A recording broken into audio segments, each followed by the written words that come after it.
పుస్తకాలు చదివానే, ప్రేమ చరిత ఎన్నో విన్నానే,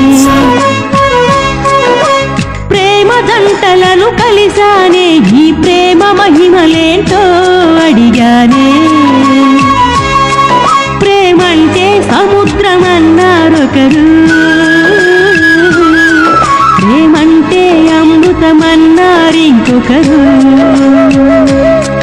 ఆలోతుకు దూకాలనిపించే, ఈ తీపిని చూడాలనిపించే, ముప్పులు తప్పక తప్పవని తెలిసే.